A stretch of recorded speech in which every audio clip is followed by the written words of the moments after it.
Tonight, developing news on the state of the Catholic Church in Rhode Island. We've learned several more local parishes will be paired together this summer.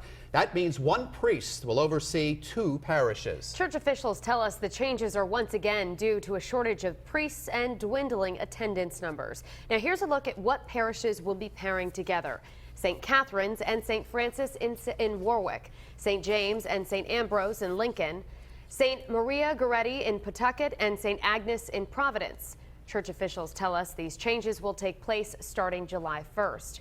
Eyewitness News has been tracking attendance troubles and the state's lack of priests for years. And despite this latest round of pairings, we've learned there's new hope on the horizon. And with the future of the Catholic Church on the line, I sat down with the young Rhode Islanders taking on the challenge of breathing new life into the Providence Diocese. It's a story you'll see only on Eyewitness News.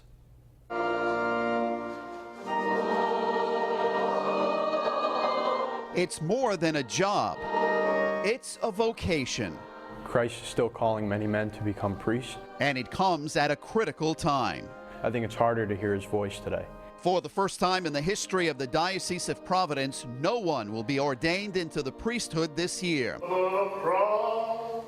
Yet while more churches are being paired off and administered by one priest, there is hope. The seminary in Providence is full of men hoping to become priests.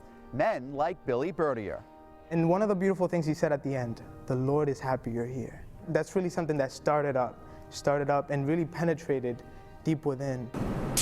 Born in the Dominican and raised in Providence, Bertier says it was the late Father John Randall at the ever-expanding parish of St. Charles Borromeo who helped him see the light, though he wasn't always set on living in God's way. God wasn't coming through. Like, we went through many difficult situations in the family.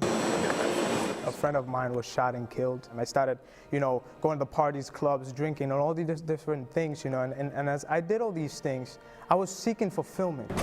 Billy is now in his fourth year at Providence College and says he's found further inspiration in the newest leader of the Catholic Church.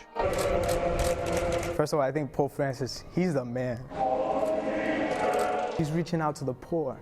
Like the day of his birthday, he invited the homeless guys, to spend time with him. Jesus answered him. A fellow seminarian, Brendan Ryan, says he heard the call early on as a high school student at Mount St. Charles. I felt Christ was asking of me to do something more and to make this the focus of my life. And that's part of the challenge. Father Carl Facette is the vocations director for the diocese. He left behind his career at National Grid to join the seminary.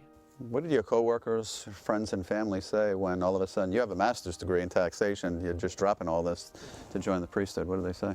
I went into her office and I told her that I was going to be leaving and that I was entering seminary. And she just looked at me and she said, "I'm not surprised." In total, it will take up to 8 years before seminarians like Brendan and Billy are assigned to their own congregations. In the meantime, we've learned more and more parishioners have stopped going to Mass, especially in certain areas. That's a big reason why the latest seminarians tell us there is a willingness to adopt new ways of attracting people back to the church. I think one of the calls of the church today in the modern world is to use media, is to use television and the internet, blogging, so people are engaged in the media, and so the church needs to be engaged in the media too, to spread that message of hope in the gospel. Another example of the shortage is Father Facette's new job. On May 12th, he will officially become the pastor at St. Joseph's Church and School in West Warwick, while continuing to be vocations director for the diocese. There is more information about the state of the Catholic Church on our website, including a list of the churches pairing up, the priests selected to oversee them, and other changes in store for local parishes. It's all on our website, WPRI.com.